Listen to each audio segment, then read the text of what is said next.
Start with Lita. Hi, General. Lita Baldor with the Associated Press. I have one quick numbers question for you, and then a second. Can you tell us how many evacuees have gone through Dulles? The governor said today the number is 14,000. We were told earlier there was about 7,000 SIV. Can you square those numbers for us? And then I have a follow-up. Unfortunately, I don't have a specific number for you. State Department would be best to answer that. I can tell you what has come to us, and that's 6,578 at 4 separate locations. I will tell you what we're seeing is of those that do arrive at Dulles, about 40% or so have been coming to us. Others have been AMSITs and in other status, such as having a green card already, where they could move on from Dulles. Thank you. And my follow-up is, can you give us an assessment of both the security risks as well as the COVID risks?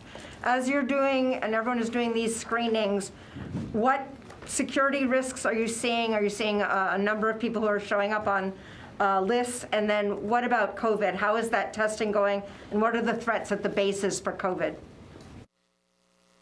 Thanks, Lita. So for security, I would defer to DHS, who runs that operation. I'm very comfortable.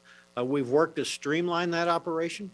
As I said in my opening comments, we're doing biographical and biometric testing across the various agencies of the interagency, to include our counterterrorism and intelligence communities. What we're seeing is folks coming across cleared by that process, which I'm comfortable with.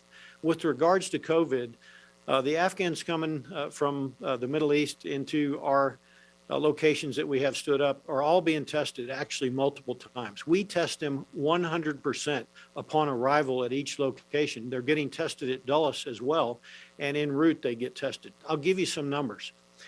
We are seeing so far to date, when I was at Fort McCoy on Wednesday, only 3 out of more than 1,300 had tested positive. When I went to Fort Bliss the same day, 1 out of more than 1,200 had tested positive for COVID. I hope that helps. Thank you.